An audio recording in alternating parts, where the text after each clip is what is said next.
Imam bertiga meninggikan suaranya dengan takbiratul ihram. Allahu Akbar. Dan bupah le. Meu kira-kira dro ke weh yang bupah le. Bahang curi le urang putra yang kasih gatu igok kali tu kebi yang Hanafi tak bunau. Dan bupah konsentrasi berfikir lain Allahu Akbar. Dalam ni itu kena benar qasad, ta'rad dan ta'yin.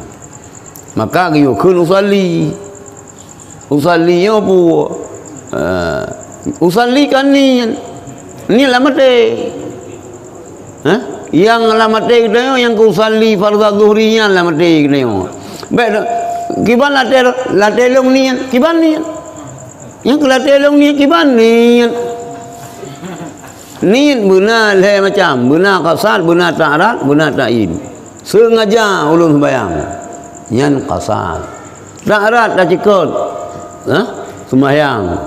Ta'yin. Dah tentukan pu asa pu luhu. Asa luhu maghrib isyak yang tentukan yang ta'yin.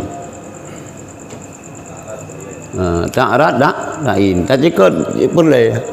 Saja long sembahyang perle. Saja long sembahyang perle. Yang ta'rad ta'yin tak tentukan yang lima yang. Miuhana daya hana ni. Yang ini dekat usalli fardal maghribi salasa rakaatin mustaqbilal qiblati adaan imaman lillahi taala. Nyala faini. Yang ni dah ni lah mati. Seandainya dia tak lah mati kita guna komputer lah. Anta syah imamnya usallinya Allah anta Allah akbar yang usallinya itu mau. Yang luar ni ana kepoji li yusaidul lisanu alqalba supaya ditolong li lisan kene akan hati ngena takun usalian bagah konek badi ya bagah konek badi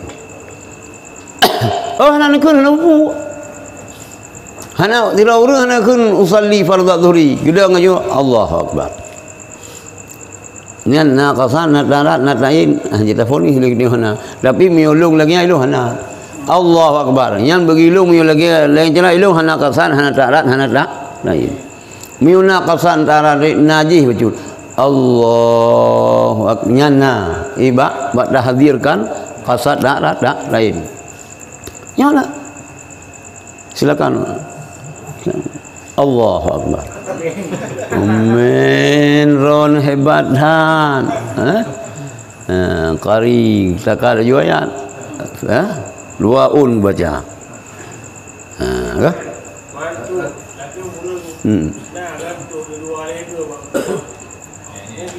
nya wewu nya ni kita ada kebi kedua kata tubi lang sembayang pas kebi kedua ada manglom maka bunuh keberah boleh jawisi le boleh baju hubu le termasuk boleh jula sang promo